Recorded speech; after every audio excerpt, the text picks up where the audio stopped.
Hello everybody, Editing Brad coming to you from the future. Ooh, so spooky. Anyway, so, the reason I'm here, I know you were all expecting Gun Frontier this week, however, we were having issues with getting that episode recorded. So, instead, we decided to bring you My Neighbor Totoro from our backlog. So, hope you all enjoy, and we'll see you later. Bye-bye! Also, one last thing before I go. So, we had just a little bit of difficulties recording this one too, so there's going to be bits and pieces of audio taken out here or there. I apologize for the inconvenience, however, I just couldn't save the audio, sorry. Anyway, enjoy, bye! Hello guys, it's me, Blue. Welcome back to my anime, to BnB anime. Oh my god, this is in a row. 2 weeks in a row. This is so bad. This is your anime again. Welcome back to my anime. This is my life, my anime. You all have to bear with me because I am the center of the universe. The world revolves around me. Nice to meet you. Look, I'm gonna need you to stop being so selfish, okay? This might be your anime, but this is our podcast, so let's rein it in a little bit. Just a hair. Just take about 10 to 15% off, and we'll be fine. Nope, I'm always at 500%. So, it sucks to be you. I'm the star of the show. And... I mean, you're not wrong. However, rein it in a tad. Aww.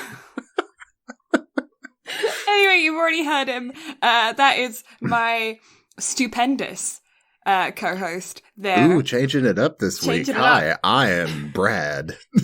Yes, that is Brad. And you know what's funny is something that you guys don't hear listening at home is that Brad and I, we have a good few minutes of us just having a good old chinwag before we actually start recording or start getting into the show. I feel like every week I'm getting more and more abrupt with just suddenly starting the intro, and I feel like one day Brad's going to be like mid-sentence and I'm just going to be like, hello guys! No, you see, here's the thing. Every week since we've started this, we're on week, 13 now, I think? Something like that. Or week 14, sorry. This is week 14. So, I am almost tempted every week to just steal your intro, steal it for myself, and just have a ball.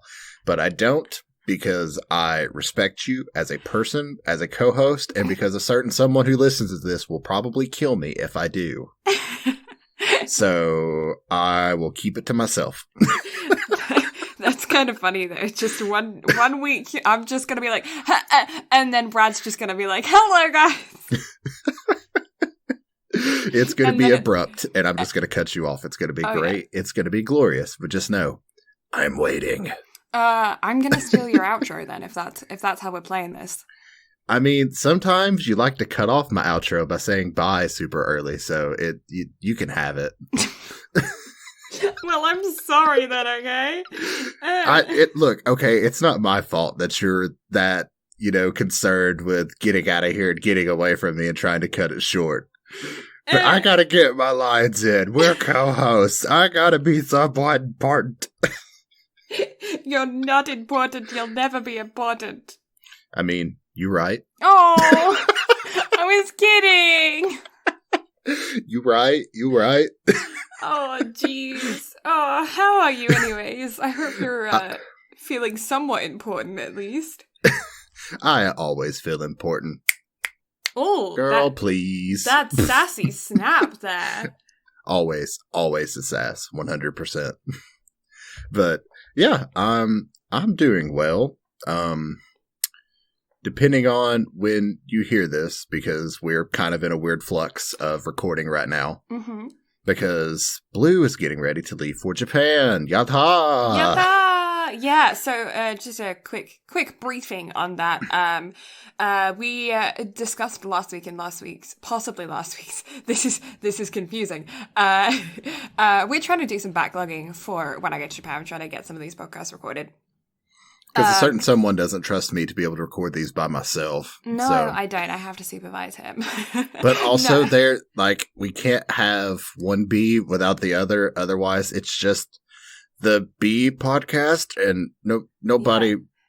Nobody Yeah. wants to listen to that. At least It's nobody wants to listen to just me. Blue, on the other hand, I would listen to that. Oh, no, I'd be so rambly. You at least keep my bunny trails making somewhat of sense. Just because I can find relatability in everything. That's true. You're a very relatable dude. Yada!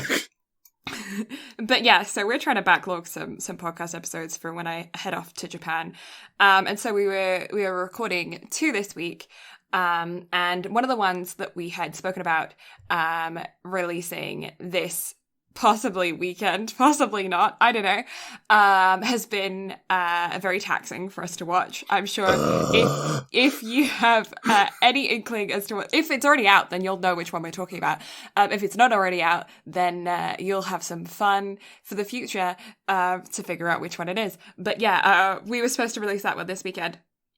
And it may or may not come out this weekend. We're not entirely sure yet. So Totoro may be there. That other one may be here. We don't know yet. We will see. It's a big old confusion as to which podcast episode is being released this weekend. But to either future or present people, well, you're all in the future because it's just whether or not you're a future this weekend or a future of in like weeks from now. You'll have to piece the puzzles together and let us know which podcast you think it is that we're talking about. But yes, today we are going to be recording My Neighbor Totoro, and we'll be getting into that shortly. But until then, we're just gonna have a bit of a chat as we normally do. But yeah, so at present, my poison ivy is almost cleared up, which Nice. It's been a really weird case because typically, like, whenever I get it, it's just on, like, the backs of my knees for some reason. I don't understand why it's always in that fucking place. But anyway, like, this one started out on my neck and worked its way down instead of just, like, staying on my legs and being done with it. Well, Now it's basically cleared up on my stomach, my back, my left arm, but it has moved to my legs. So I'm hoping this is the final resting place for it. Or if this comes out 5 weeks from now, hey, it's cleared up. I'm better. Yata!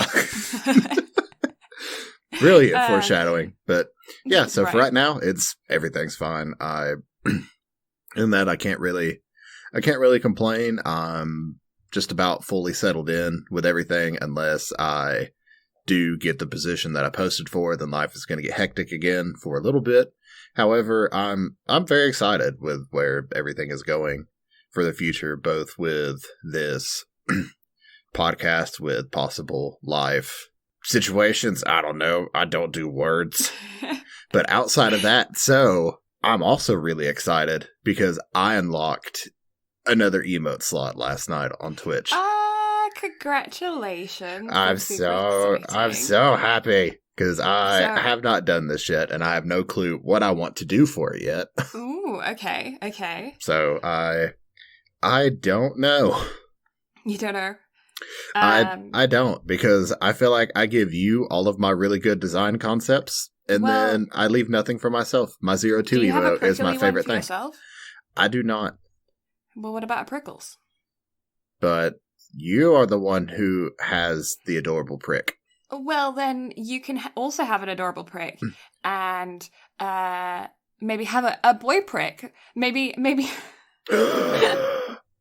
Okay. I'm sorry, I couldn't do that seriously. I lost my shit off. I couldn't take that seriously. I tried so hard to say that seriously. and it came out seriously, and then you lost it. Okay, yeah, I'm not 7. I'm a grown adult.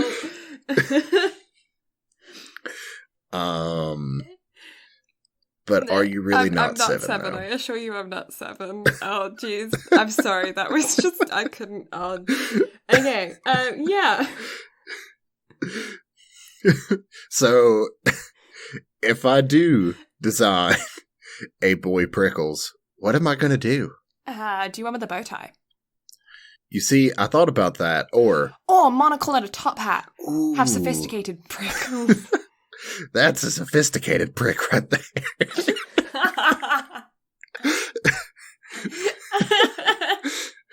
But okay, so I I just came up with an idea since it just got brought up. So I Okay. just recently beat Metal Gear Solid 3 on stream. Mhm. And so I got an idea to do like a big boss style Prickles with like a bandana and an eye patch and make Prickles look Oh. badass. Although that totally goes against that smile that Prickles has in the emotes and the drawings. It goes against everything that Prickles stands for. But then again, it also doesn't. Oh my god. And give it a cigar, too. This could be my greatest invention of all time. Yeah, I feel like you need to do this, dude. I feel like you need to have a collection of cacti. I mean, you and I both have a cacti, so the collection is already there. Yep. So maybe we ought to branch out into other kinds of succulents. Maybe. Maybe. I don't know. I don't know. I killed one Prickles, though, so I kind of... Yeah, like Big Prickles. Big Prickles died. Oh. Yeah, I don't know how I managed to kill a cactus. I don't know if it was just because of the My brother climate killed a that it was cactus. in. But yeah, Big Prickles is dead. All I have left is the like tall, thin one with like the pink top hat.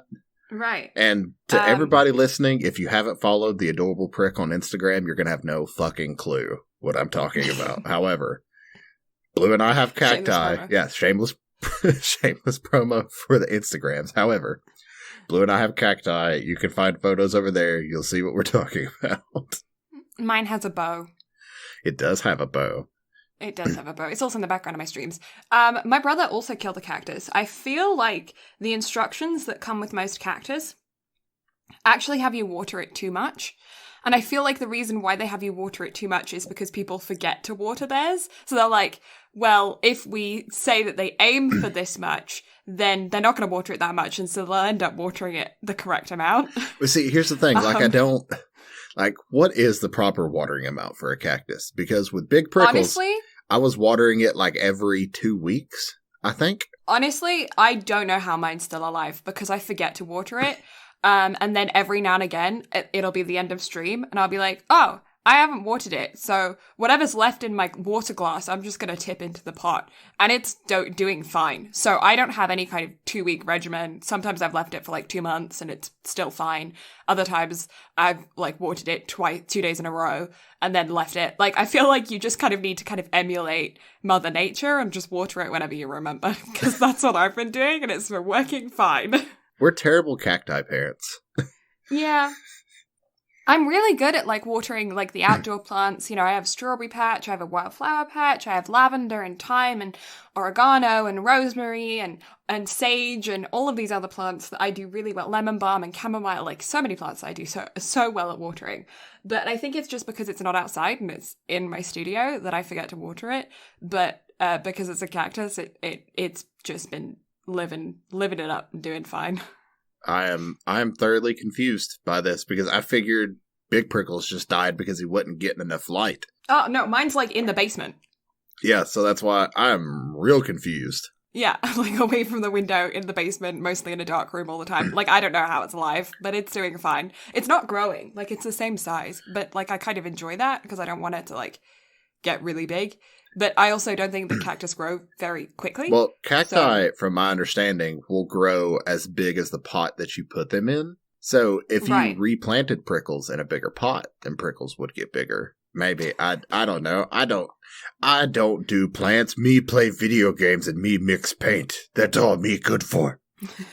I don't do hot weather plants. I do England and Canadian weather plants. That's because you live in the fucking Arctic. Close enough. Yeah. Close enough. Nearly there. Close enough. If you look Close at the enough. globe, like you could throw a rock and, you know, hit the Arctic. It's the same thing.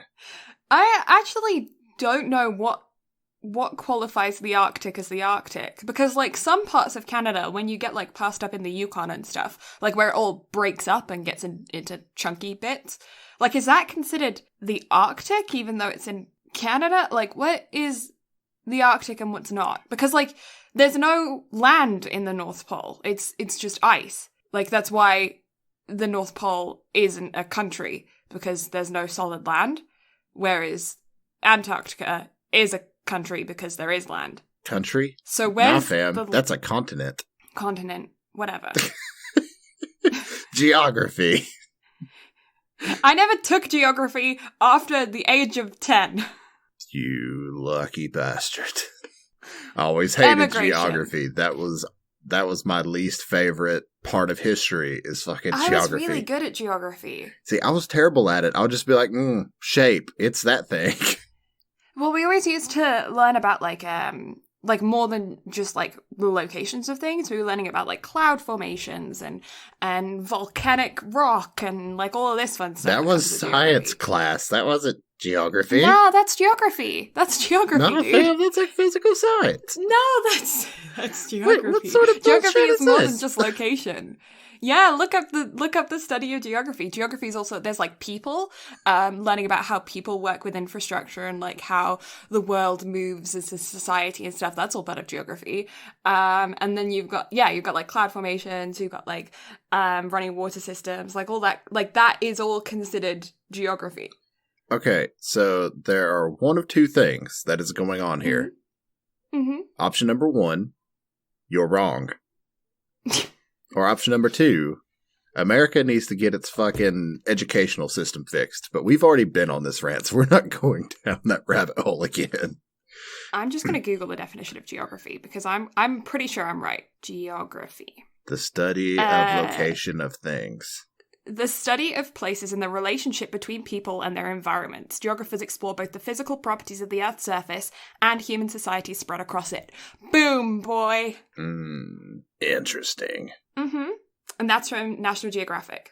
They also examine how human culture interacts with the natural environment and the way that locations and places have an impact on people. Geography seeks to understand where things are found, why they are there, and how they develop and change over time. Lies. All of it. Lies. Brad, edit all this shit out. Just edit in that you're right, Blue's wrong, we move on. Geography is a big science. Lies. Truth. See, this is why I go on these tangents about how social studies isn't a broad enough subject.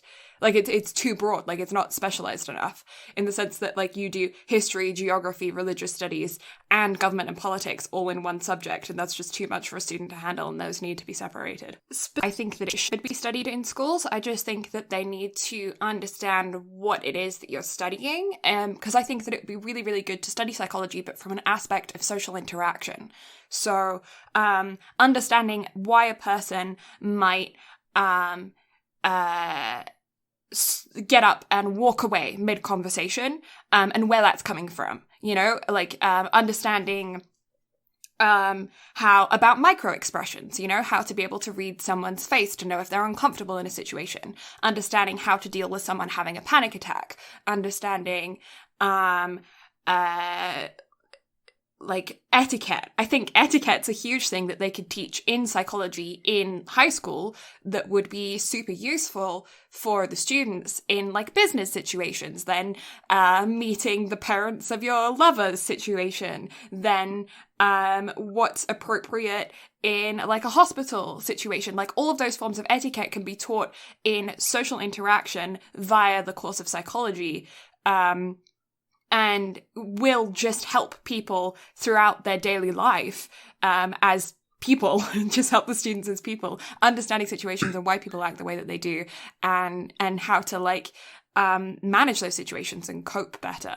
But I don't think that you necessarily need to go into Freud, like, and you know, the history of psychology and all that kinds of stuff until you figure out that you want to specialize in that subject. But that's the same as me saying, like, I don't think we need to go into the mitochondria being the powerhouse of the cell. When you're in biology, I feel like you need to be learning about your urinary system and the liver and kidney and things that are actually relevant to someone. Because, like, I know more about the anatomy of a cell than I probably do about the anatomy of a human body, you know? Well, and I mean, maybe I would find it, like, especially from a psychology perspective, maybe I'd find it a little bit different if, like, the educational system were structured differently here. Because as I've grown older, or as I was going through school, like, field trips and social, like, studies or going out became less and less common. I don't know if it was just due to funding. I didn't know if it was the change in like the core of how education was done, or if they just didn't necessarily give a shit about doing that as you progress through school. So, because I feel like the social experiments we got to do in college with psychology and sociology, like, made you kind of learn and understand more about the subject and how, like, dealing with people and interacting with people kind of helped. So that's why I feel like that was maybe better left for college, but because, like, learning and understanding how people act, like, you can only do it if you go out and actually study people, and that's not necessarily something that you can do stuck in a classroom with your peers. Yes and no. Because recently I've gone down a rabbit hole on YouTube where I've been watching a psychologist who he's a professor in university in America, and he has been dissecting trash TV, and talking about the relationship between people in trash TV. So, like, he was doing 90 Day Fiancé and stuff. Oh, that's what you mean by trash TV. Okay. Trash TV. I thought we were talking about Gun Frontier. Anyway, continue. No. Shots fired. Shots fired. Yeah, no.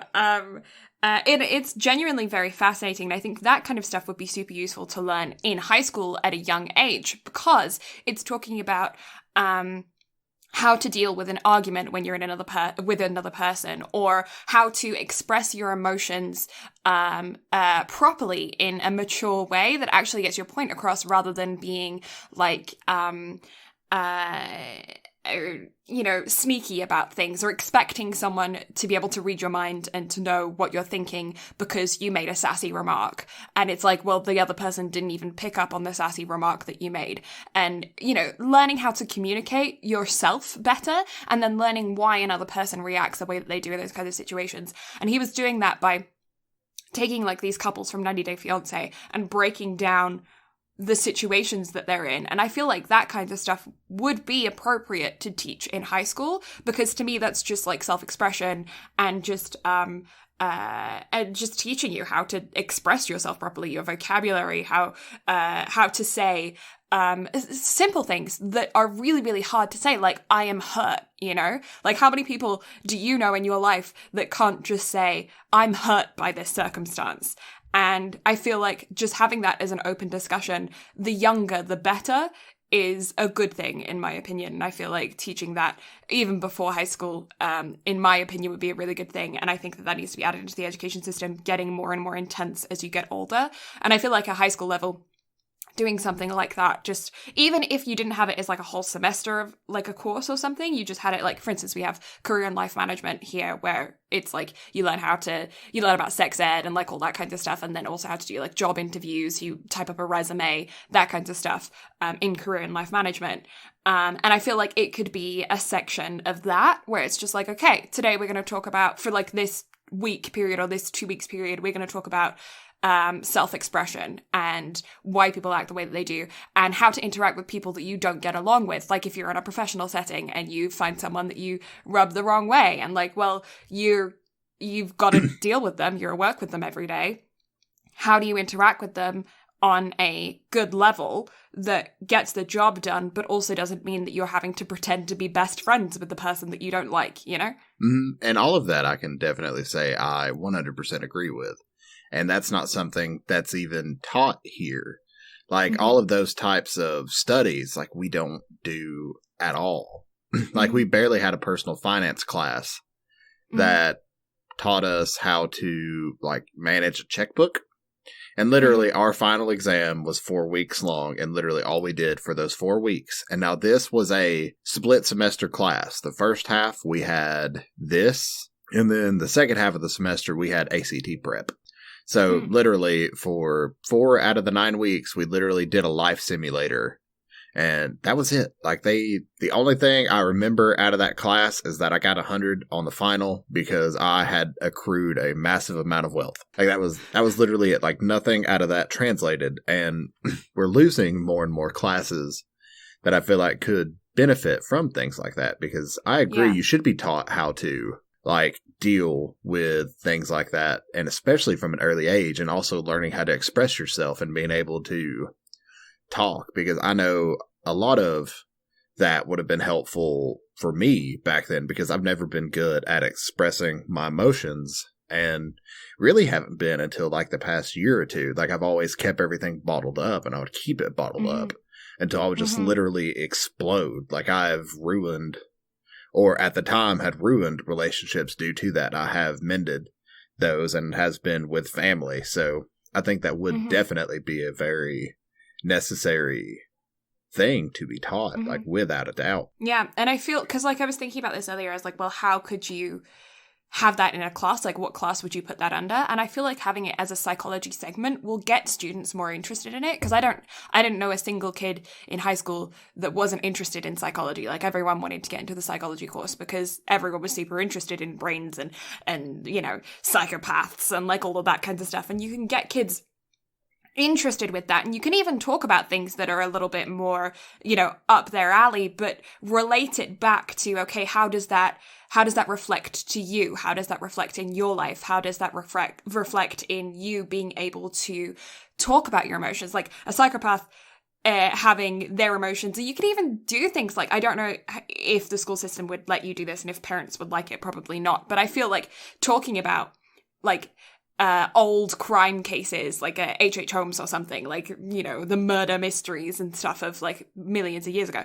except H.H. Holmes was like less than 100 years ago, but whatever, you know, talking about all of that kinds of stuff, and then being like, okay, so this person didn't know how to deal with their emotions, this person felt this in this circumstance, how would you have felt in that circumstance? Or how would you, like, practicing putting yourself in other people's shoes and practicing like taking other people's scenarios and reflecting that upon your life, and even going, it's like dissecting like movies and stuff, you know, being like, okay, well, we're going to watch, you know, The Lion King today, and, you know, how does your family dynamic reflect compared to their family dynamic? Like, you don't have to publicly share it with the class or whatever, like that kind of stuff. I think it would be super fun. A good way to do that is by putting it under the psychology umbrella and being able to get like teenagers interested in it, because I was most definitely interested in psychology, and all of my friends were interested in psychology, and the things that we were taught in psychology were just the history of the subject as opposed to how it's actually relevant in our own lives. Anyway, we said that we weren't going to get into the education system, and here we are. So yeah, we are miles deep. Anyway, how are you? I'm all right. I'm doing pretty good. I had physiotherapy yesterday, so I am feeling a little bit sore today, but I'm glad to be getting back into it, because obviously had quite a bit of a break because of the virus. And other than that, I'm just trying to keep updated on the news. So much is happening in the world right now. We've got Hong Kong and China and Britain having a whole situation on their end, and I don't really know how that's going to develop because that happened literally yesterday and today, so very early stages of that. So depending on when this podcast is released, you'll be able to let me know, past me know, what the situation is now, and then obviously everything that's going on. I don't have any idea what's going on there because our news outlets here are not covering any of that. Yeah. So for just a quick summary, I guess, Hong Kong and China have been having a big, like, you know about the Hong Kong protests from forever ago, right? Yeah. So they've been having a big, like, fight over this law that's going to be passed to suppress, or I think it has been passed by now, to try and suppress Hong Kong and trying to get them to have the same laws as the mainland China. And yeah, I think Beijing has just passed that law. So Boris Johnson, who's the current Prime Minister of the United Kingdom, has just said that he has opened the borders to, I think it's 3 million Hong Kong citizens to come and live in the UK for a year, and then from there open up like job roles for them and try and get them on the path to becoming British citizens. But yeah, it's a whole situation because now China is not happy with the UK, because obviously in 1997 was when Hong Kong was released from being part of the Commonwealth and joined China. And so China is now feeling like, you are overstepping your boundaries. They're not part of the Commonwealth anymore. And the United Kingdom's just like, yeah, but you can't like suppress them. Like, what are you doing? So then the UK has actually called on to a lot of other countries, including the US, but Canada and Australia and a bunch of other places as well, to also open their borders to allow Hong Kong civilians to evacuate, basically, if they need to. And so there's a controversy as to whether or not places should do more, like physically step in on Hong Kong's territory, or because that's what a lot of people in Hong Kong are saying is like, we need you on the ground, like we need you out here, as opposed to just offering us an exit plan. And there's other people saying that we shouldn't have even offered them an exit plan. It's their business. That's a whole situation on its own. And then obviously everything in America with the Black Lives Matter movement and everything that's going on there is also been crazy in the news right now. So yeah. What more has 2020 got for us? Don't even ask.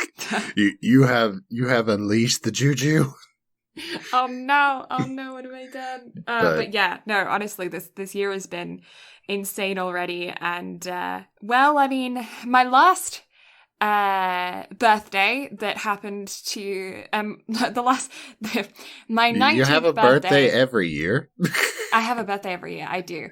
And my 19th birthday was the year that President Trump was elected and became President of the United States of America. Mm-hmm. So I'm hoping that this birthday, there's not an election on it. That would just be nice. Just if it's just not on my birthday, that would be nice. You know? Like, if we could just move it to a different day. Yes, please. Just move, go on. Yeah, it could go. I'm okay with it being on like the 7th or the 9th, but can we just not have it on the 8th? Like, that would be great. No, please. Okay, thanks. But yeah, no. We'll see. I don't actually know where the American election is, but I have no clue. I'm not. I know it's November. I don't know when. That's the most I can tell you. I haven't paid the slightest bit of attention. I've had way too much Canadian going election on last year, so you're left alone for a while. We're left alone for a while. Although around where I'm at, there's a lot of protests by people that are like because I live in the middle of nowhere and people aren't exactly the most open-minded around where I am. Mm. And there have been a few protests of actually very small protests. It's a small population, so there's not been people to protest. But yeah, small protests of people being like, get them out of our country. Like really lovely stuff, you know? And as an immigrant myself, it's great to see those signs, especially considering that they come to me and they'll say, you need to help us get them out of our country. And I'll say, I'm sorry, I didn't mean to take your jobs. And then they'll say, oh, no, not you, you're fine. And I'll go, oh, what? Yeah, why? Because I'm white? Oh, my Lord. It's great. I love it. It's my favorite thing. Because, yeah, apparently I don't count as being a real immigrant because I'm from Britain and I'm white. So, yeah, I'm there. I share ancestry with them. And because of that, yeah, I'm allowed to stay, but everyone else isn't. Such fun, you know? The most fun things in the entire world. It's baffling. It's genuine. Yeah, my heart goes out to everyone right now. Like, seriously, no matter where you Honestly, are, no matter what you're doing, stay safe. Please. Yeah, absolutely. Safety is number one priority. And even if you're not in America, I understand that it's affecting, because I'm not in America, I'm in Canada, and it's affecting us. So yeah, okay, in like big cities and stuff, we're not seeing that same kind of thing, but everywhere has a redneck. Like and it's unfortunate that that's the way that it is, but it is the way that it is. And because of that, I think in small communities all over the world, you're going to find bigoted, ignorant, lovely people. Yeah. And so, yeah, no matter where you are, like, this is a global problem. Although we're seeing it specifically in America right now, it's not just an America problem. now is the time for us to be supportive of each other and protecting our fellow man, because at the end of the day, we're all human. Yeah, all of us are human. We're all human beings, and just like now is the time for solidarity for all of us. So absolutely, love each other, stay safe, all that fun stuff. Because now is a time more than ever where we all need to unite. Yeah. So now that that's off of our chest, let's move on to the news. Yeah, the elephant in the room had to be taken care of. That's my tattoo. Oh, that's right. Yeah, I have an elephant tattoo. It's the main joke around the house is that we can't talk about my tattoo because it's the elephant in the room. Da da da da da da. Yeah. That was the first thing my dad said when he saw that I had a tattoo. Was just, "Oh my god, I can't believe you've done that. I can't talk to you about that." And I was like, "What do you mean? You know I was getting a tattoo. What do you mean? Did I do something horrible? What do you mean?" And he's just like, "I can't talk about it. It's the elephant in the room." And I was like, "Dad, you scared me so bad. I thought you were so mad at me for getting a tattoo." Well, on the bright side, it seems you get it honestly. Your affinity with puns, you get it honestly. Yeah. But it's unfortunate that you found a podcast partner who is just as enthralled by puns as you are. Oh my god, yeah. But puns are the best thing ever. Anyway, news. Yes. On track. We can stay on track. Are we ever on track with this? No, we're not. We are train without a track. Yep, 100%. A boat. We're a boat. We're not even a boat at this point. We're a fucking raft without a sail. We're just a plank of wood. We're just going to go whichever way the tide takes us. Just a plank of wood. That's all we are. Have you seen Titanic? I have. So, like, we're both just Rose, just floating along on that door. Should have been Rose and Jack, because he could have fit on that damn door. He could definitely fit on that damn door. Fit on that damn door. Films. Anyway, back on track.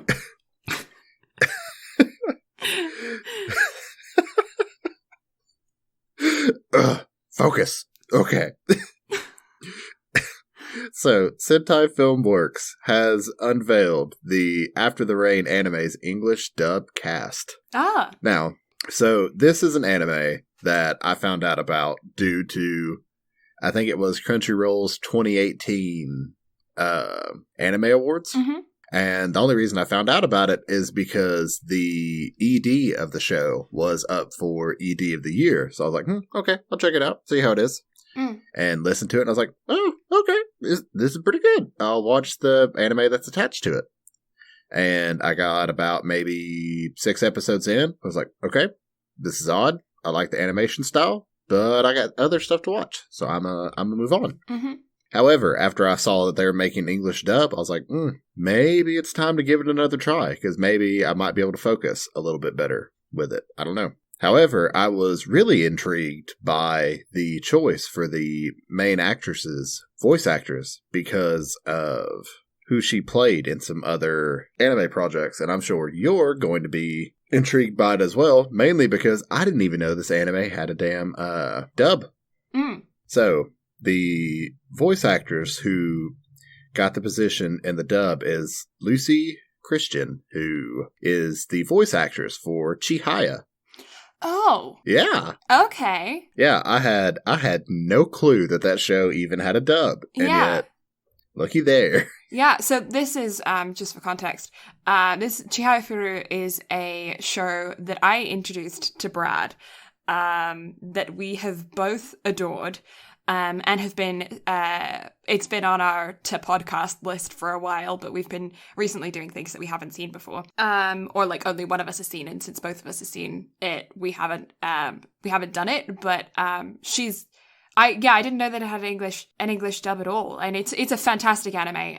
Definitely highly rate it. And we will do a podcast episode on it later on to dissect it. But yeah, I do recommend for you guys at home. Yeah, so whenever I saw that, I was like, ooh, that's actually really topical, and I'm sure Blue will get some enjoyment out of that. Yeah, I had no idea it had a dub either. And then, so Weathering With You and Your Name has officially ranked for the third weekend in a row since Japan has reopened their theaters. Wow, okay. Awesome. So, yeah, replays are killing it over in Japan. Yeah. Which, on that note, that actually transitions into the third piece of news of Tokyo has officially moved to phase 2 of their COVID-19 recovery plan. Oh, fantastic. So, cram schools, theaters, gyms, and retail shops have all reopened in Tokyo. Yeah, no, it's tangent, but like, I'm so excited to go to Japan and learn more about the history and culture and stuff. It's just, yeah, it's a big dream of mine, and like documentaries and stuff just can't do it justice, you know? Like, I just want to go and live it up, spend a year out there, learn the language, like actually experience the culture and be in it. I'm not jealous. I'm not jealous at all. Baka. Anime world is different to Japan. Very much so. But yeah, love both. Okay, so next piece of news. Food Wars will officially resume on July 3rd. Okay. You excited? I am very excited. I know I'm more excited than you because you didn't even start it. No, I didn't start it. Specifically because I started hearing that things were getting cancelled, and I was like, well, I don't want to start watching it and then have to wait. So I'm just going to keep waiting and then start it up again once all the episodes are out. Yeah, but you never even started the latest season of Chihayafuru, even though I have, and I have finished it. I do need to watch that. Baka. There's so much to watch. Don't introduce me to a show and then slack.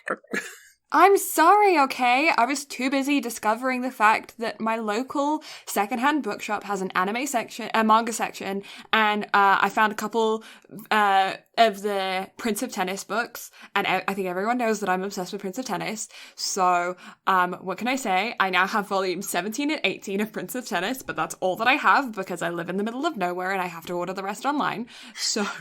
Well, it's also like I didn't get us a subscription to Viz, so that way we can start reading all of the manga. I want to collect them. Like, I've already read the manga for Prince of Tennis and the new Prince of Tennis, but I want to have them on my shelves, even though there's going to be like 500 volumes. But I'm like, I'm down for 500 volumes of Prince of Tennis. This is where all of our voice acting money is going to go. It's just going to be to amassing a collection of manga. I want like the walls of my house to be made of bookshelves, just filled with manga. And then, so the Ghibli Park is set to begin construction in July to be opened in the fall of 2022. Well, I know another time when I have to go to Japan then. Yep. I think that's going to have to be a joint trip. I'm down for a joint trip. Yeah, joint trip. Joint trip. Podcast live from the Studio Ghibli theme park. That would be amazing, but yeah. Maybe. I mean, you never know where we'll be in 2 years. Exactly. Like, no clue whatsoever. And since I had initially planned on going to Japan next year, why not just push it off another year? Say fuck it, because next year's going to be the Olympics, and shit's going to be stupid expensive again. I'm still planning on going to the Olympics, so I'm going to be going 3 years in a row. Yeah, totally not jealous as I go find a corner to go sob in. Well... all my expenses just go on Japan. Like, if I have any spare money, it just goes into a Japan fund. I don't buy things for myself. I just buy Japan. I just buy Japan. Just a little bit at a time, a square foot. Just, okay. I'm just here's 5,000 yen. Here's 5,000 yen. Just a little bit. It's like when you can, in, like, the United Kingdom, you can buy, like, I think it's like I think it is something like a square foot, but that amount of land that you can buy gives you a lordship. And so, like, you can buy a lordship because you own, like, a teeny piece of land that was owned once by a lord and thus then giving you the title. And so there's, like, people that have, like, certificates with the title of lord because they bought, like, a tiny piece of land and stuck a flag in it. And it's like, my land, I am a lord. That sounds like some stupid shit that I would do. It's a tourist thing, but it does make me laugh. But you see, it's also like the people that buy stars, like NASA has any fucking right to sell the stars. Right, yeah, I know, right? It's that kind of stuff that gets me.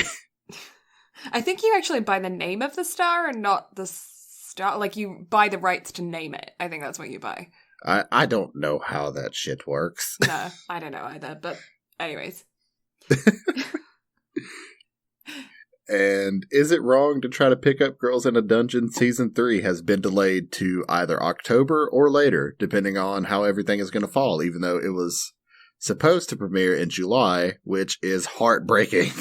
Yeah. Okay. So they might even delay it past the autumn season and put it to next spring. Might. Yeah, it could potentially go to winter, because I think the winter for anime is January through March. Right. So it could potentially go to winter. Right. So who's to say? I don't know, but that's very much disappointing.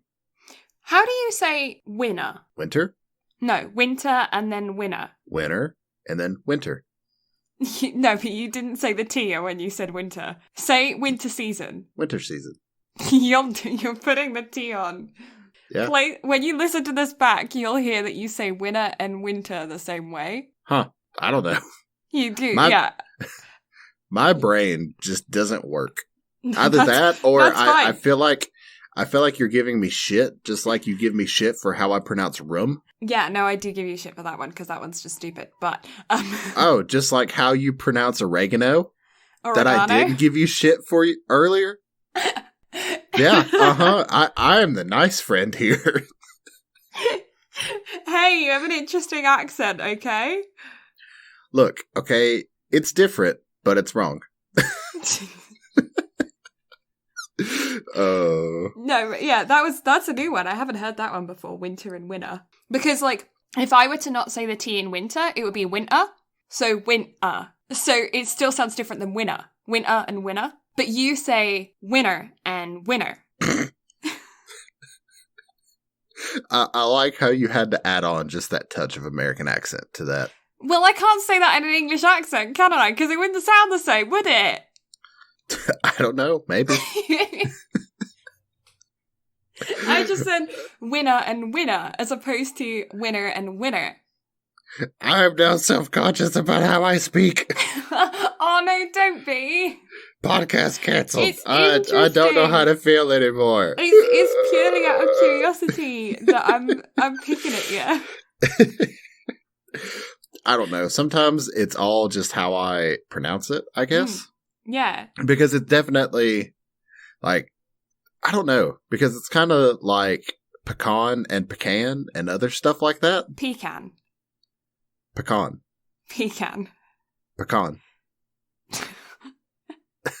I'm going to be here all day, mate. Or what was it you were talking about on stream the other day? Like how Americans pronounce socks? Oh, yeah. No, that was when I first immigrated. Oh my God, I've gone really English now. Start talking about accents and I just go English, mate. When I first emigrated, before I had developed my Canadian-American accent to kind of like stop people from asking about my accent, which is why I bug you about your accent, because I've gone through it for years, mate, so you just have to suffer. Baka. When I first emigrated, that was the big thing. I got asked to say tomato all the time and socks, because they thought I said socks funny instead of socks, because you say it like AUX, I guess, or AUCKS, like AU, so it's socks, whereas I do it with like a hard O, so it's socks. And yeah, people would always get me to say socks all the time. Don't know why. Out of all things. I don't get it either. But now, for everybody who is part of that stream, socks versus however the fuck Blue says it. Socks. Try and say socks. With an O. Socks. Socks. Socks. Okay, so ox, the animal. Ox? Yeah, so you still say AUX, like auxiliary chord, ox. Mm. Do you hear it? Yes, I get it. I get where you're coming from. Mm. Man, the American accent is funny. Then again, I don't know. I just live here. I just live here. I just speak the... Yeah, no, honestly, it's just like, I find it so fascinating how people sound and the way that they sound different and the locations of which the sound is manipulated in the mouth. Because I find like Americans speak so far back in your mouth, like it's all like with the back of your tongue, you know, like the back of your tongue is like thicker. That sounds so weird, but like I don't know, that's what it feels like. Like when I speak with an American accent, the back of my mouth feels like so full of tongue. Like it's so weird compared to like when I speak with my British accent, and I feel like my tongue is like so much more like further forward, you know. I'm humored. Without a doubt. But no, like I'm right there with you. Like accents and the way that people speak is absolutely fascinating to me. And also I think a lot of it has to do with because of how much I enjoy doing voices. That the way I have to manipulate my mouth and like move my vocal cords, however you want to call that around, like it fascinates me with like how it's done and how like you can like slowly manipulate yourself to sound almost however you want. Oh yeah, completely. In a way. Yeah, it's like I really want to go to Australia, and like because I find that the best way for me to pick up an accent is to immerse myself within the people that speak with that accent in that region. Which is so it's like I want to go to Australia and like really pick up the Australian accent because I'm like okay at it, but I'm not there, you know? So I really want to go there and listen to it. Like it's really like it's such a thought process for me to speak with an Australian accent, and even then like it's not consistent and it's not where I want it to be. So I want to go there and like immerse myself in Australians so that I can really like shape my ear to start speaking in an Australian accent like much better than I can do already, because like what I can do right now isn't the best and I want to make it better. Props. Kudos.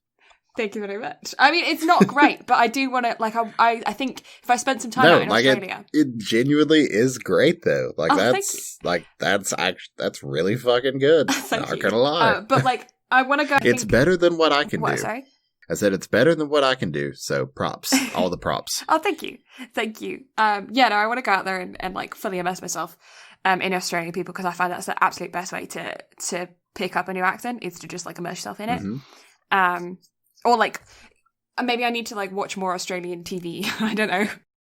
I think that's all the news. Let me double check my notes. Yeah, that's all the notes. The only other thing I have picture notes for is how shit Gun Frontier is anyway. So, yeah, that's all I have for news. Now. Perfect. Background of Totoro. Yes. Totoro, Totoro, Totoro, Totoro. Let me just say, this film could not have come at a more perfect time. We needed the eye bleach. Yes, the eye bleach was beyond necessary, because, my goodness. However, like, I am always down to watch any Ghibli film at any time. Like, it does not get better than the stuff that Miyazaki makes. However, I know that your name is my favorite film of all time, and I get it. However, at the same time, like, one can always sit down and watch your name, just like one can always sit down and watch any of Miyazaki. Yeah, dying. I need to drink more while we record these. Shit. Do you not take a drink with you? No, I do. It's just we've been going off on tangents, so therefore I forget to drink because I'm too busy talking. Liquefy. I swear, I talk more during these 3 hours than I do all week. And I stream. Well, I stream. I stream like one day a week right now. I feel so bad. I probably talk about as much during these as I do when I stream. I talk a lot. I am a talker. And you see, I'm slowly becoming that way. And this, like, recording this podcast has honestly broken me out of my shell, like, a lot. Oh, that's good. I'm slowly becoming extroverted. It's your fault. Well, you know, what's more fun than being an extroverted introvert? That's my life. Staying inside, being a loner, and playing video games. That's just being an introvert. I mean, you're right. Extroverted introvert. I'm extroverted when I'm with people, and then I get very tired of people. And, like, that's the thing. Like, whenever I'm with people, like, I can, like, go ham if I need to. Because I know I've said this before, but I don't like being the person alone in a corner anymore. Yeah. And I don't like anybody being that way either. So if I feel the conversation start to lull or drag, I'll jump into action and try to, like, drag it back, I guess. Mm-hmm.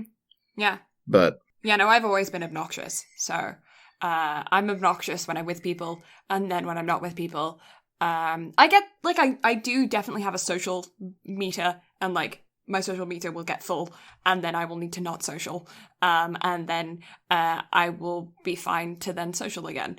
But yeah, when I do social, I am big obnoxious. I am big loudmouth, extrovert. And you see, I feel like a lot of that's been my problem with like why I haven't been wanting to stream as much here lately, or really ever since I moved back. Because before I moved, I was streaming every fucking day. Mm-hmm. And so then I moved back here, and the amount of people that I'm seeing at work has like more than tripled. Mm-hmm. So therefore, by the time I get off work right now, my social meter is exhausted. Yeah. Yeah, I can remember when I used to work retail and I used to come home and I used to just be dead, and I was like, don't talk to me, don't look at me, don't involve anything with me, I don't want to talk to you, go away. Yeah, And because I'd be fine the next morning, but then I'd have to go to work again, and then I'd come back home and go, don't talk to me.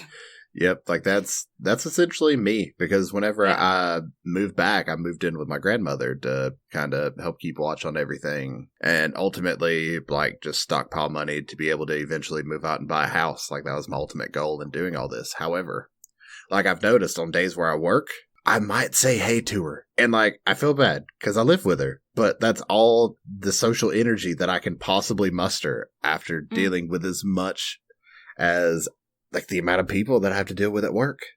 Mm-hmm.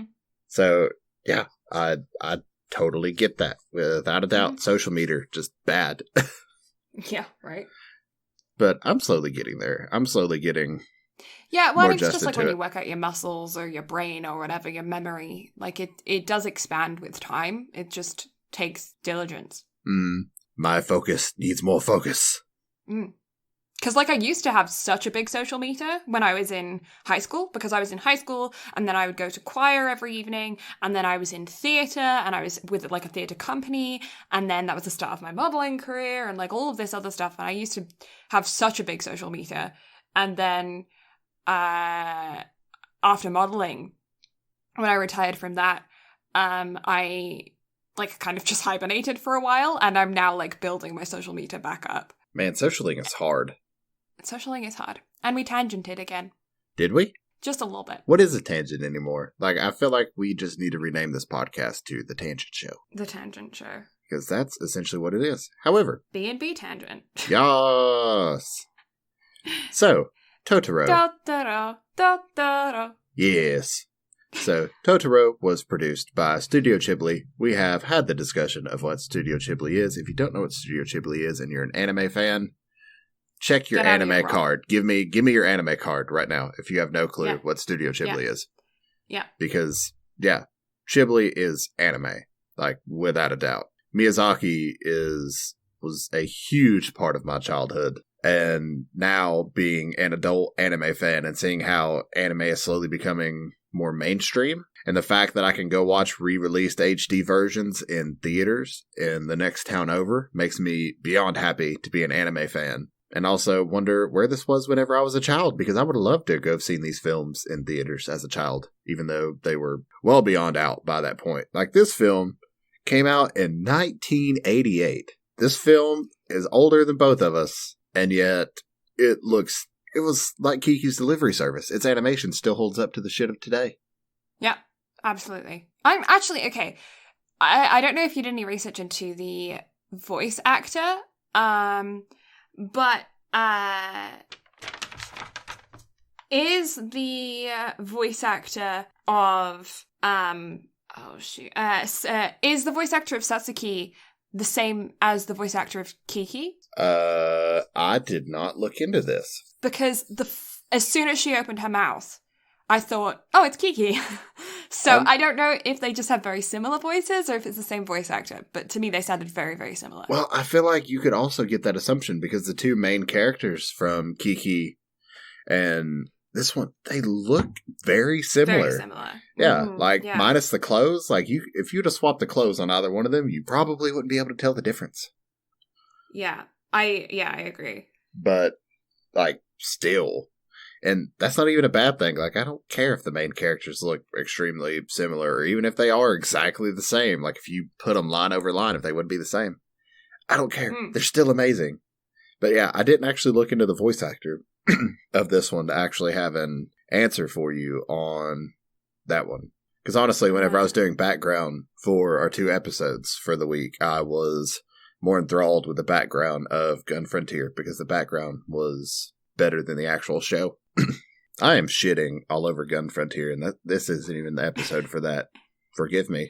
It doesn't seem like she was in Kiki's Delivery Service. Okay. So I'm just double checking her works. Mm-hmm. She was in Glee. Really? Yeah. Filmography. Sorry, I'm feeling... Oh, she's in Inuyasha and One Piece. Oh, really? Yeah. Oh, and in Major.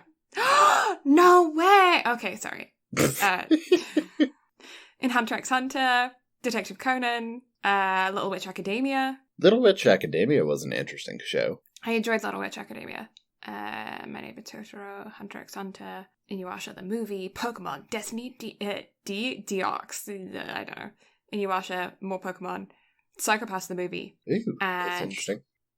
Yeah, no Kiki, so just very similar voices. Yeah, the more you know.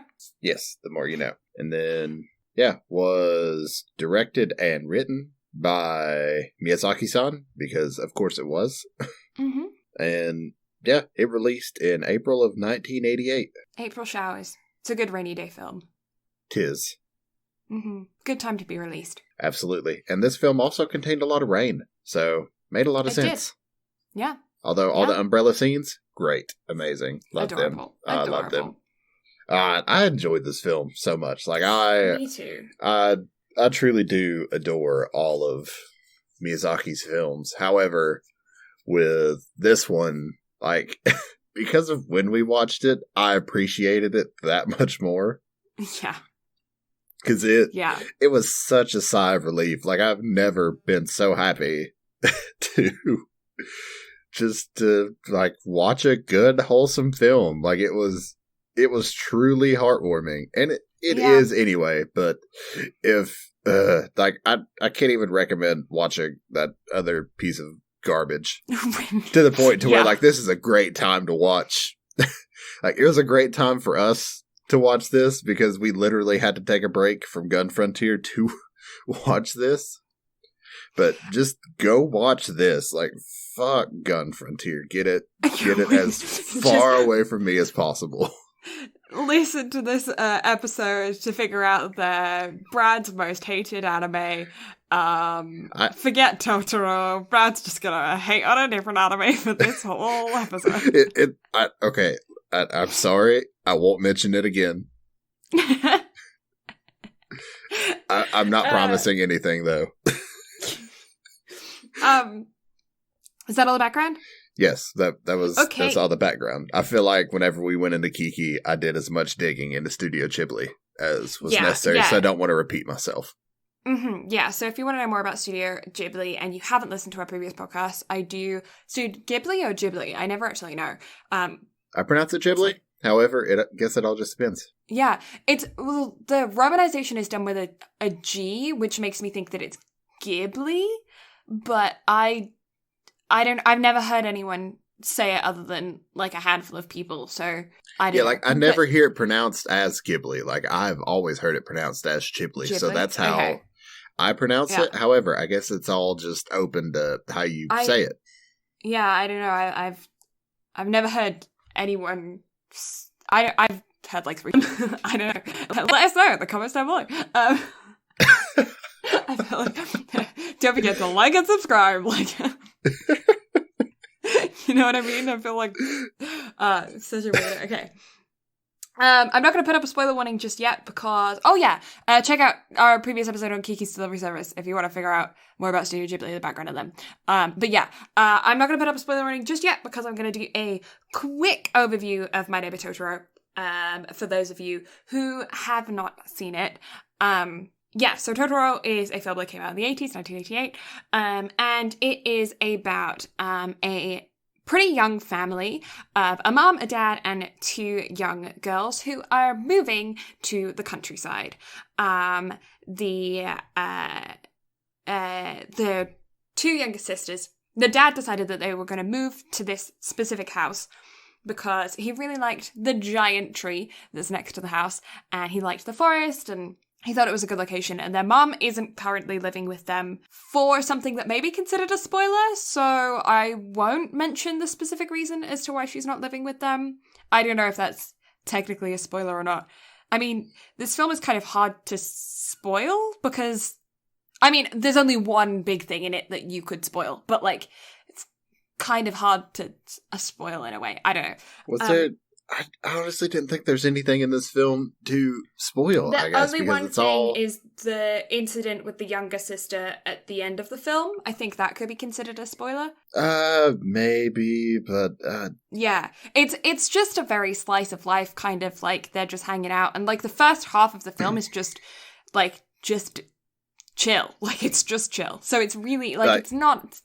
I do want to be mindful of spoilers, though, just in case somebody hasn't seen it, but if you have seen it, I think you'll understand where I'm coming from, being like, it's really hard to spoil, in a way. I don't know.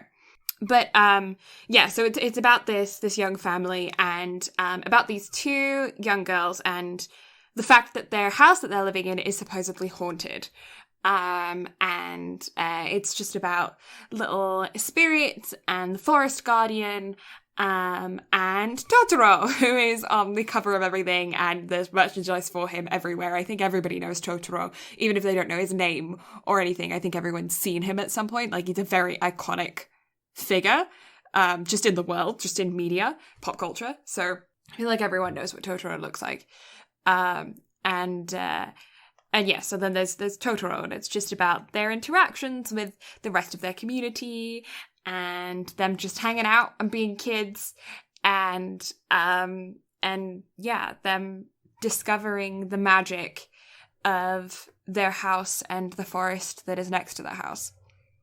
I think that's pretty much it. That is pretty much it. Yeah. And if you've never seen Totoro before, highly recommend you go watch it. However, if you haven't prior to seeing this, on our Instagram page at BnB Anime, there will be a photo posted of my Neighbor Totoro music box that I got. Oh!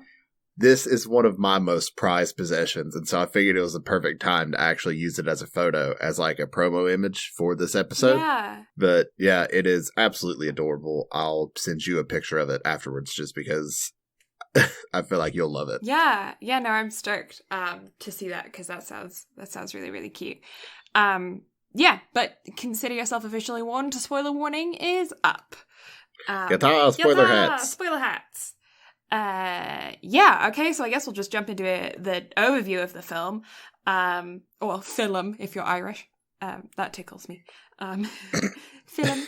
It's just one of those words that I just get really happy every time I hear an Irish person say. It just makes me happy to hear them say film. So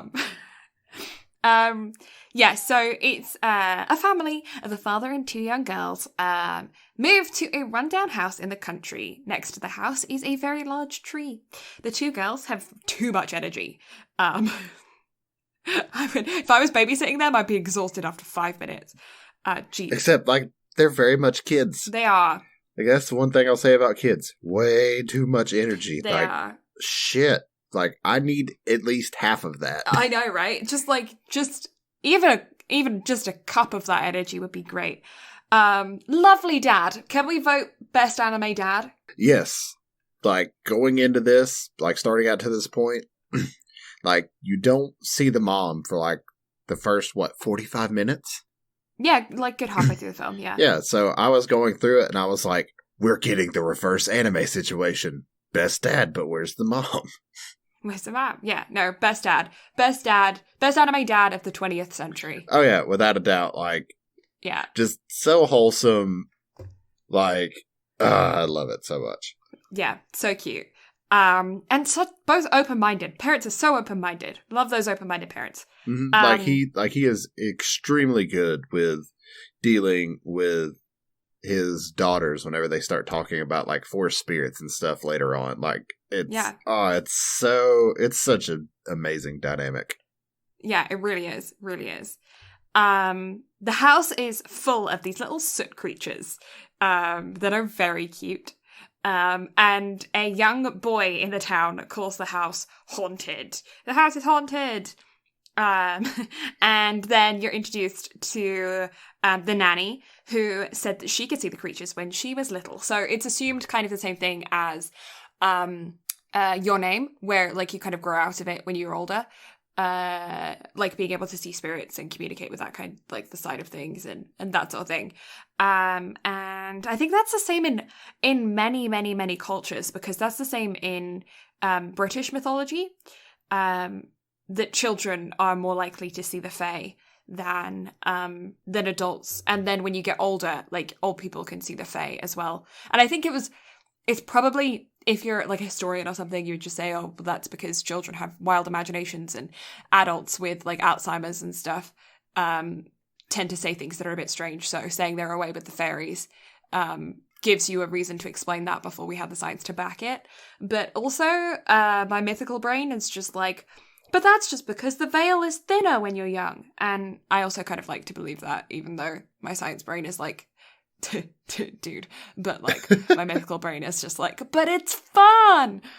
So you know, they go visit their mom in the hospital, and the whole family loves ghosts apparently.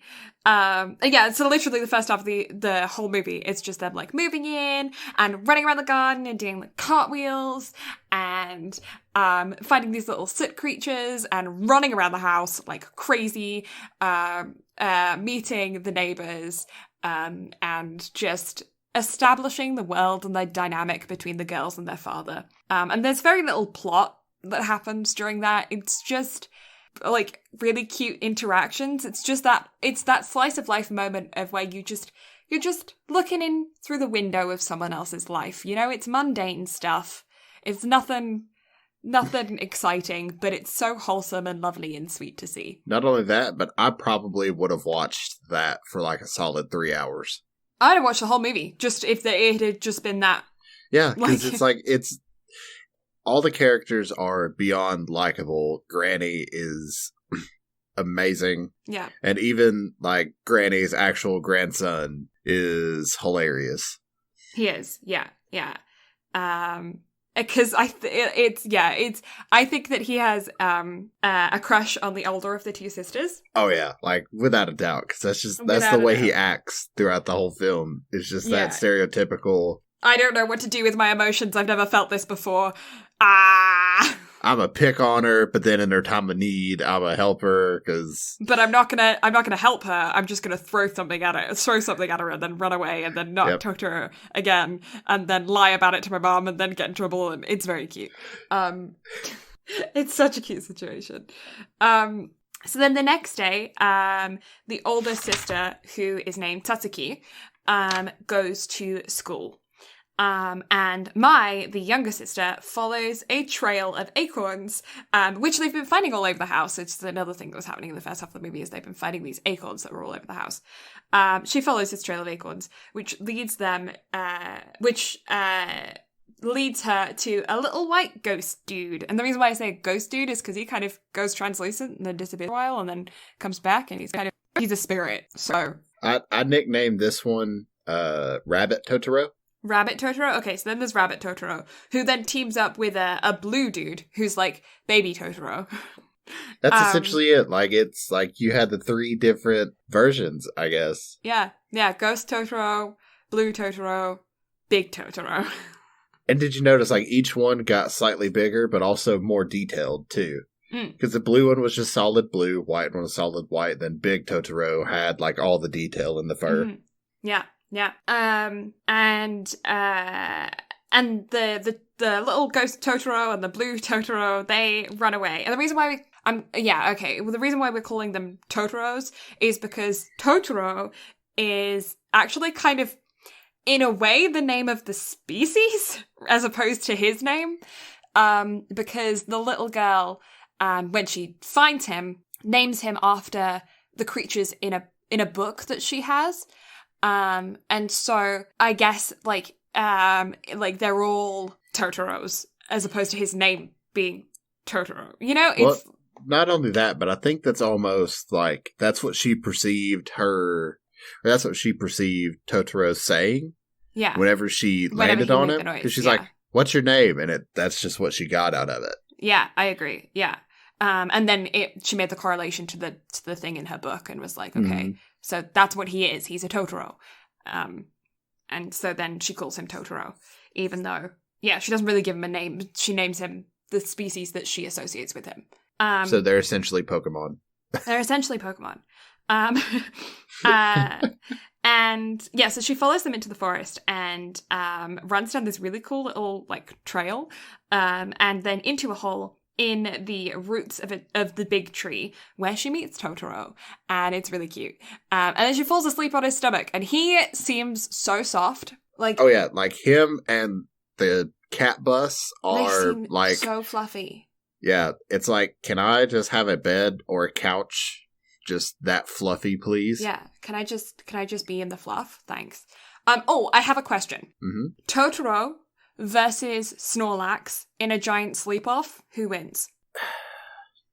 Snorlax, because you need a flute to wake up Snorlax, whereas Totoro could be woken up by yelling or in a time of need. However, Totoro gets the win in maximum floofage, so therefore I think Totoro just wins in general. Fair point. So then Satsuki comes home and can't find Mai. So she runs around looking for her because she's home from school, and finds her hat at the entrance of where the little like plant tunnel was. So she runs it after her, and that's where she finds Mai asleep in the tunnel, in the leaf tunnel.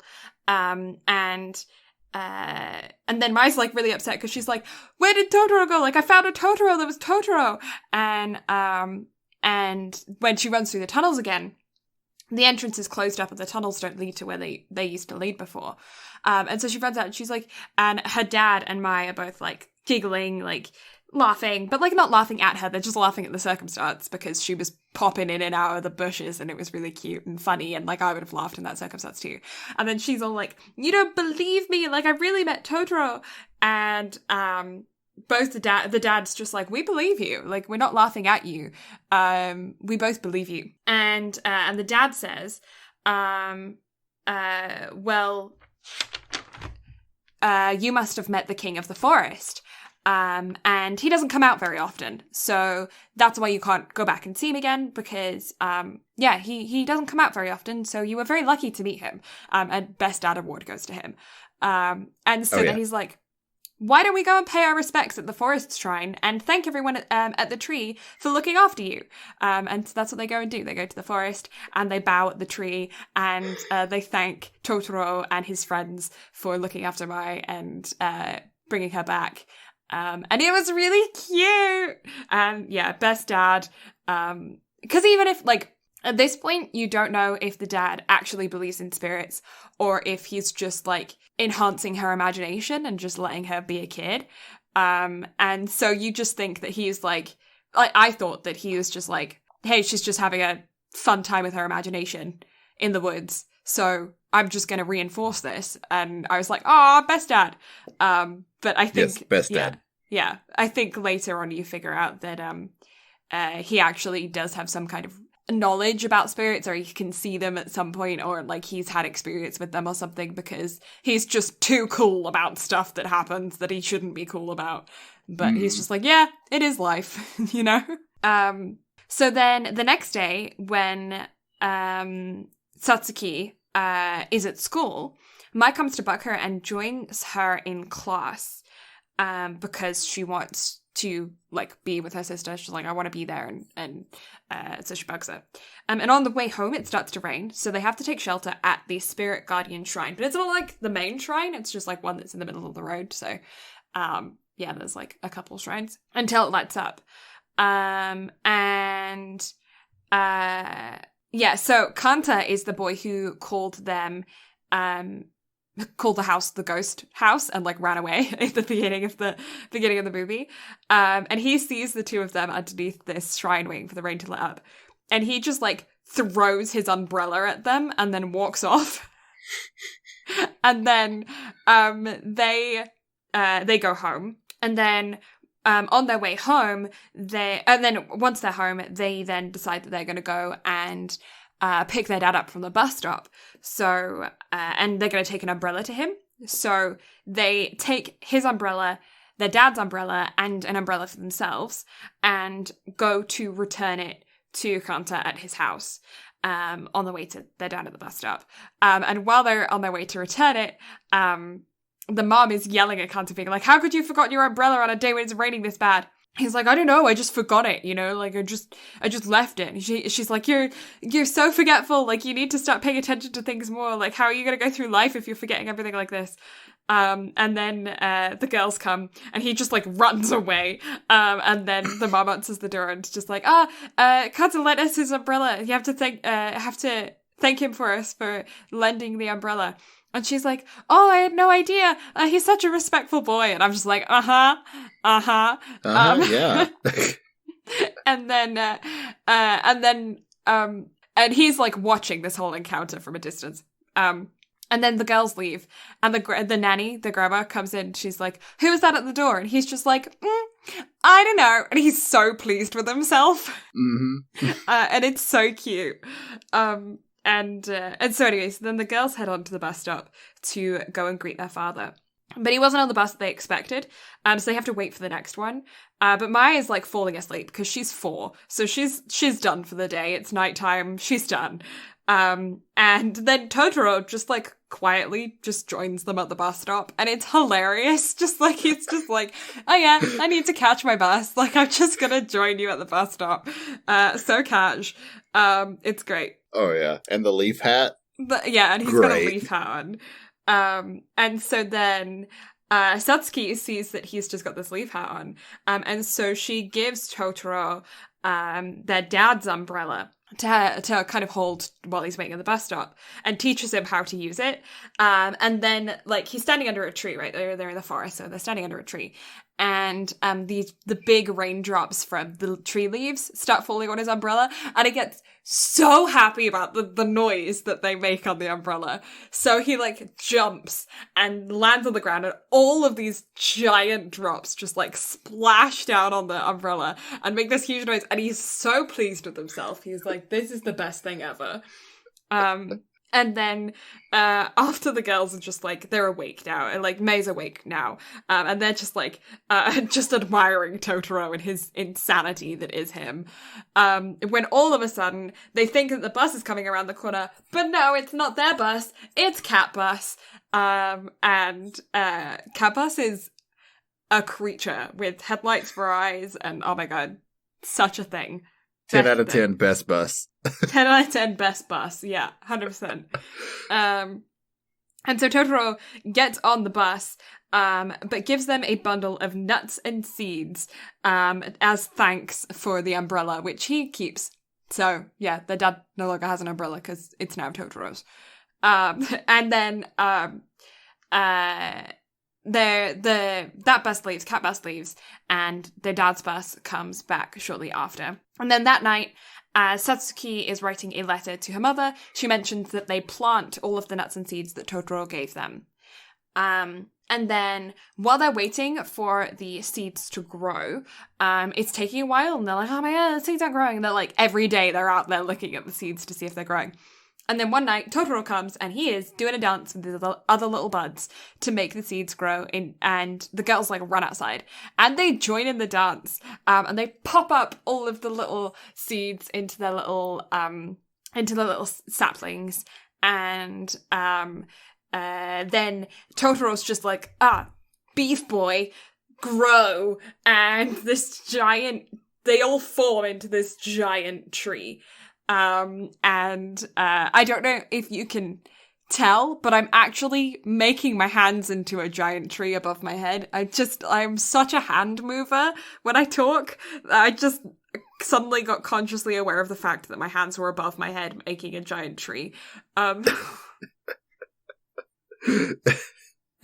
Okay, yeah.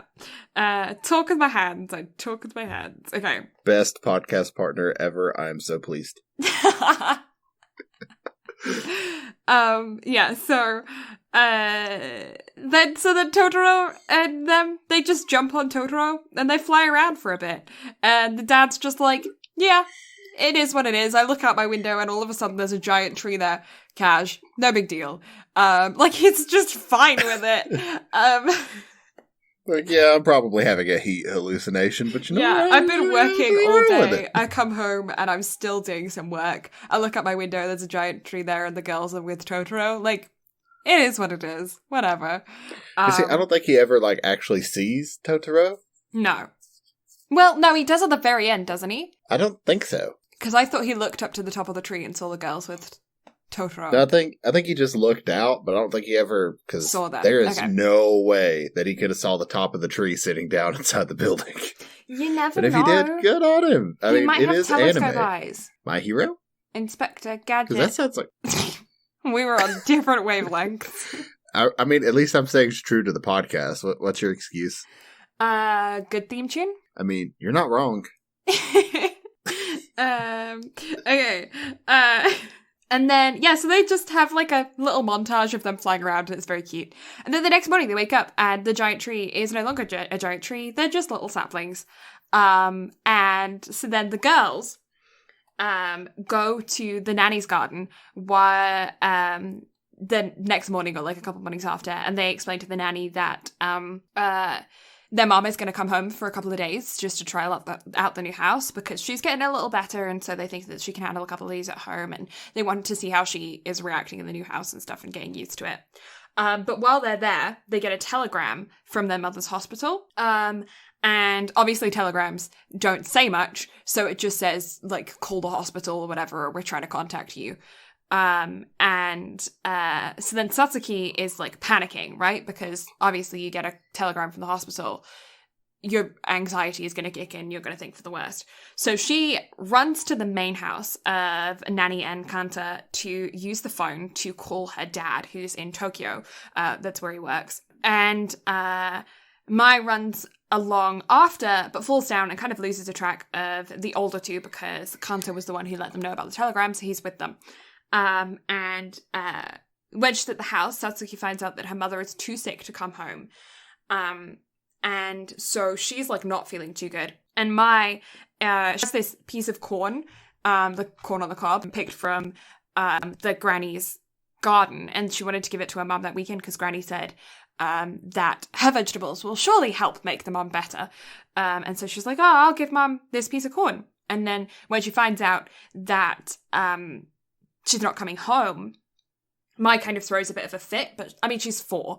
And Satsuki, who isn't much older, I mean, she must only be in her first couple of years of school, kind of lashes out at Mai a little bit, like siblings do. And obviously they're going through a lot. And so then they have a fight. And then, but when they get back home, Mai actually oversees Satsuki crying to the nanny about the fact that she's scared that her mom's gonna die.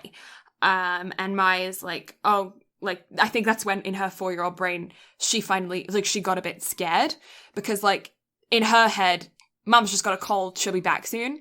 And then she was really disappointed.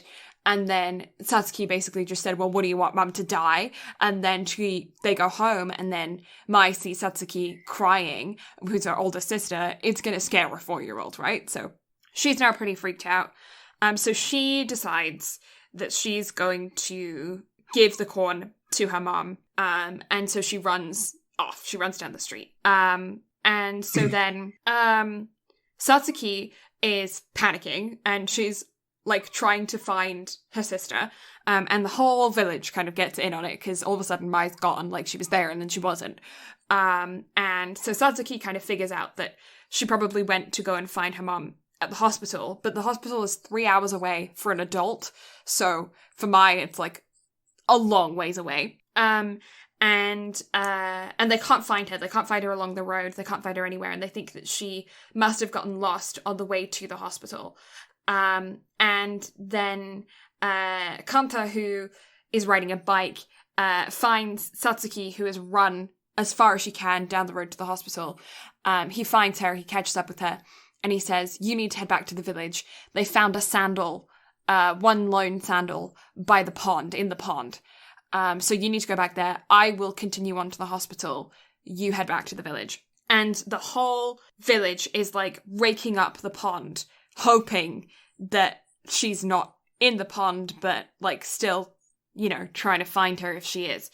And Satsuki's feet are raw from running to look for her.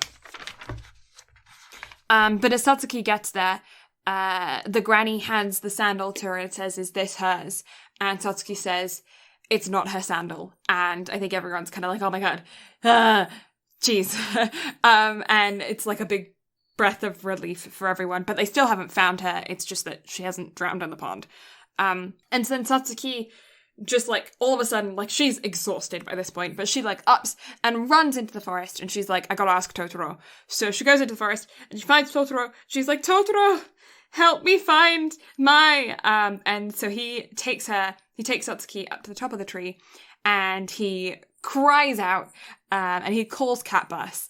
And Cat Bus just changes the location on his head to Mai's name. And Satsuki climbs inside the bus and Cat Bus just runs off to find Mai because as long as he has the location, he knows where to go. And the location just so happened to be her as a person. So off he went. And when they get there, Mai is crying because she wants her sister. It is late at night now. And so then they have a sister reunion and it's very cute. And Mai's just, and Satsuki says, oh, did you want to take the corn to see Mum at the hospital? And to see Mum. Did you want to take the corn to see Mum? Yep, that's what I meant. Did you want to take the corn to give it to your mum at the hospital? Not to visit with her. And then, so Cat Bus changes his location to the hospital. And they get in and they fly or run really quickly to the hospital and they get in a tree. And that's where the iconic Cat Bus in a tree picture is. If you've seen that screenshot, it's from that moment. And their dad is with her at this point at the hospital. And their mum's fine. She's laughing at the hospital, but she just caught a cold, so she couldn't go home. And I guess on top of whatever sickness that she has. And so then the siblings sneakily put the corn on the windowsill and scratch in it to Mum, and then get back in the Cat Bus and go home. And then the dad picks up the corn and is like, how did this get here? And then it says to Mum on it and it's like, oh, it must have been from the girls. And he's just so casual about it. And the mom's just like, oh, okay, cool. It's like, okay, what? They're all like the second Not even floor. gonna question it. Not even phased. Not even questioning it. On the second floor of the building, 3 hours away from where the girls should be, all of a sudden a corn appears that's from their home with to Mum written on it. And they're just like, okay, yeah, cool. This is fine. This is fine. And yeah, so then they head home and that's the end of the film. And that's it. It's just sweet and cute and fantastic. And I greatly enjoy it. Oh yeah, without a doubt. It was such a joy to be able to sit back and watch this again. And it's just so good. So wholesome. Absolutely. So amazing. I could Yeah. totally sit down and watch this at any point. It's great. Oh yeah. Mm-hmm. Completely. So, what would you rate this one? I would also give this one, like Kiki's Delivery Service, a 9 out of 10. You know? What about you? 10 out of 10? Yeah. 10 out of 10? Yeah, like I still see Miyazaki's stuff as basically perfection in the anime Yeah. world, without a doubt. Yeah. Did I Now- give Kiki's Delivery Service a 10 out of 10? You I did. don't actually remember. Yeah, you I gave did? Kiki a 10. I did give it a 10. Mm-hmm. I don't know if I would give... I don't know. See, this is a thing that I've been thinking about recently. Is after I watch something, like right after I watch it, I love it to the max. Like, I love it so much. And then afterwards, upon reflection, when I've cooled down from, like, the emotion of it all, then I can properly analyze it and change ratings and things. I think I would give Kiki and Totoro both 9s out of 10. Reason being, I absolutely love them. I think they're fantastic. And I could watch them at any point. And I really do like them. I think they're timeless classics. I don't know. I don't know that I could give them a 10 out of 10. It's so, like, I don't know what it is. You know, okay, so, sorry. If I don't let my heart speak for me, Mm-hmm. then just because for nostalgia purposes and everything else, I would say I would also give it a 9. Mm-hmm. But just because of nostalgia purposes and just because, like, my heart will always and forever adore Ghibli films, Mm-hmm. that's why I say 10. But realistically, yeah, it's, in my opinion, it's a 9. Yeah. Like, it doesn't truly, to me, reach the heights of Your Name, in my opinion. I put it on the same level as Your Name. And I think it's the same thing with both of them that I've found, is that I'm left wanting more, but not like wanting more in like a, oh, you know, I wish they'd done more kind of way. Yeah, I'm left wanting more in like a, I'm ever so slightly unsatisfied. Now, are you ready to piss people off? Kiki's Delivery Service or My Neighbor Totoro? Which one is your favorite? It's something to really sit back and think about, isn't it? Yeah. Because my first instinct was Kiki, but I think I could watch Totoro more frequently. And that's where I'm at with it, too. Like, I absolutely adored both films, but, like, I think this is probably my 4th time watching Totoro through, and it still felt just as fresh as the day I first watched it. Mm-hmm. So, yeah, I think Totoro definitely sits at the top of the list of the ones that we've covered so far. But is it my favorite Studio Ghibli film of all time? We may find out at a later date. I can't say that it's my favorite anime film. And I can't say that about Kiki either. I think that's what's holding me back from a 10. You see, I think that My Neighbor Totoro is my favorite Ghibli film, but it's definitely not my favorite anime film. Yeah. I think it's just because they are so sweet and lovely and wholesome and adorable, and because of that they have no grit to them. And I am a kind of person that really enjoys that struggle and then the satisfaction of overcoming that. And because of the types of films that they are, just the genre that they don't have that, and they couldn't have that. And yeah, I think that's what's holding me back, is that I need that little bit of dirt to a film or to a series or something to make it good for me. Really, really good. You know, best of the best. Not that these aren't, because they are best of the best for their genre. Like, if I was rating them for their genre, 10 out of 10. Overall film, I just don't think it's enough for me. And one thing I will say is that, like, neither of them are my favorite Ghibli film of all time. What's your favorite Ghibli film of all time? Spirited Away. Ah, okay. And I feel like out of the bunch, too, and especially after what you just said, I feel like Spirited Away would also probably be your favorite Ghibli film as well. Right. Because it definitely does capture that grittiness or that sense of desperation. Yeah. But also, that's why whenever you suggested Totoro for the next Ghibli film, that's whenever I was immediately like, okay, we can do that one, and then Spirited Away for the follow-up, because I don't know. Like, Spirited Away and Totoro, I feel like I could watch both, like, as many times as I want and never get tired of them. But also, that's why Totoro is a very close second for my favorite Ghibli film of all time. But Spirited Away is just, like, it just captures a lot more in its essence of what it is as a film. Yeah. One thing I will say that I genuinely appreciate about Totoro is that I can't say that Totoro nor Catbus are cute when they're smiling. They're pretty scary.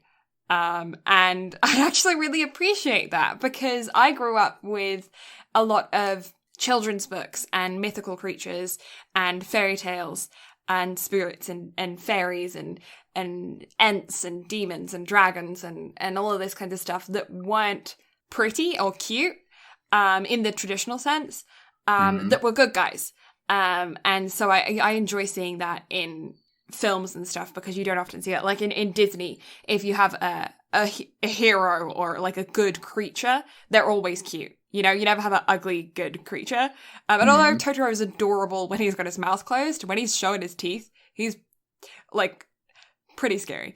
And you see, that's the thing. Like, whenever he smiles or whatever, I definitely wouldn't say cute, but adorable is something that I would say, because it is like, it's just got the biggest grin, so it's absolutely adorable. But cute, nah, fam.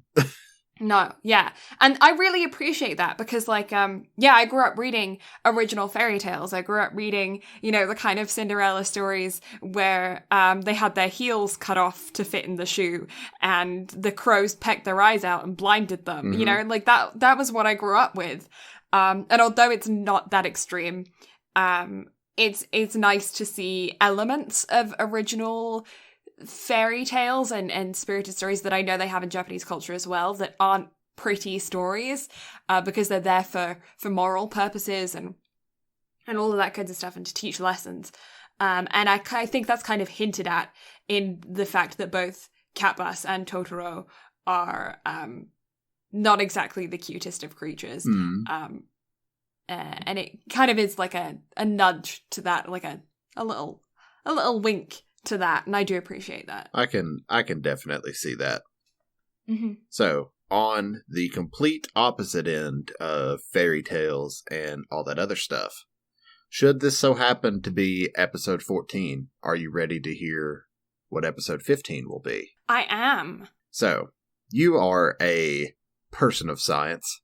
You enjoy your studying of science. So, I do. Dr. Stone would be my next pick for the podcast. Oh, that's exciting. Okay, yeah. Because you haven't seen it, right? No, I haven't. So, Dr. Stone was an anime that came out last year, and I immediately fell in love with it. Its animation style is distinct to its own, and it's basically a premise of the show is you're in modern-day Japan, and a catastrophe happens that turns all human life on the planet to stone. And they stay permanently turned to stone for over 3,000 years. And one day, our main protagonist gets unturned to stone due to some natural elements. And so he is a huge science lover. Like, he's probably one of the smartest people on the planet, but he's a 17-year-old. And he has to try to survive, and with him being a huge science nerd, he wants to rebuild life on the planet and wants to go to the moon. Because he is just fascinated with space and fascinated with the moon. Yeah. But a lot of the reason I figured you would like this, because it takes a lot of, like, scientific principles and follows things, like, very true to life. Like, some of the stuff they come up with are real, like, natural processes and how, like, certain things are legitimately made. I'm not going to spoil what, because they're, like, massive things in the show. But I think you'll enjoy it. Like, this is definitely the most exciting prospect that I think I've given you from my perspective. Because knowing I'm stoked. Knowing how much you enjoy science, I was so excited to propose this one to you. Like, oh, she's gonna love it. Like, this is gonna be my one knockout of the park of things I could well, suggest. I'm already starting to think about, like, how the world, like, how nature would have evolved in the time periods of all human life being turned to stone, and then 3,000 years passing by, all of the infrastructure that we would have built, like, would have been completely overtaken by nature. How would that nature have evolved during that time period? What buildings would still be standing? Like, what? I'm fascinated. My brain's, like, going already. Oh, yeah. And you will find answers to all of those things whenever you watch it. I'm stoked. I'm actually really excited. So. But yeah, I guess we should wrap this up. Yes. So, you can follow the absolutely lovely Blue Lavender on Twitch at twitch.tv/Blue Lavender with an A. Then you can also find her on Instagram and Twitter at Blue Lavender STM, also with an A. Yeah, and you can also find Brad on Instagram at Brad Carter Gaming. You can also find him running his Instagram for Prickly the Cactus, which we mentioned earlier on in the podcast, at The Adorable Prick. And he is also sometimes on Twitch, Brad Carter Gaming. Yes. Or is Brad Carter? Are you Brad Carter on Twitch or Brad Carter Gaming? Brad Carter Gaming. Gaming. Yes. Got to add the gaming in there, because got to have the gaming in there. I don't know what else I would do on Twitch. I definitely don't do art. I don't want to do that. No, I don't want people making fun of... He is a very talented artist. That's debatable. Talented artist. You can check out his art on the website at bnbanime.com. Ah, yes. You can also check out the blues art and stationery that she makes at bnbanime.com. Stationery not quite out yet, working on it, but yes. But you can soon see to be adorable released. photos, right? Yes. Are there photos up Yes. on the website? I can't remember. There are photos on the website of our art. Oh, see, then yeah, you can find all of that on the website at BnB Anime. Mm-hmm. And we also have YouTube pages set up, both for the podcast at BnB Anime and also one for all of our joint voiceover projects at BnB Yes. Projects. Yes, and we will have more content coming to that YouTube channel soon. So get hyped, get excited. Yes. Yeah, lots to come for that. And then, but outside of that, I think, oh, wait, no. Blue runs an absolutely adorable Instagram as well at the best Tilly Bean. I do, although I haven't posted there for a while. I need to post. But we've been having some dog circumstances recently. So yeah, everything is fine. But yeah, had some bumps in the road with a couple of health things for our nearly 17-year-old Bichon. So yeah, that's kind of where my mind's been with dog situations. So yeah, I do need to post on the Instagram. All the hugs. Because that's been kind of on the background. Yes, hugs for the doggo, although he doesn't really like hugs. He prefers to just sit under the piano and sleep.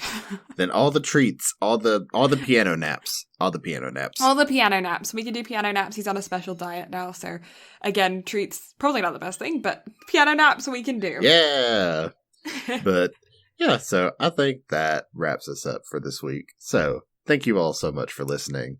Blue and I greatly appreciate it. You all are the best. Next week, you have Dr. Stone. So, yeah, thank y'all so much for listening. We greatly appreciate it. We'll catch y'all next week. Bye-bye. Bye!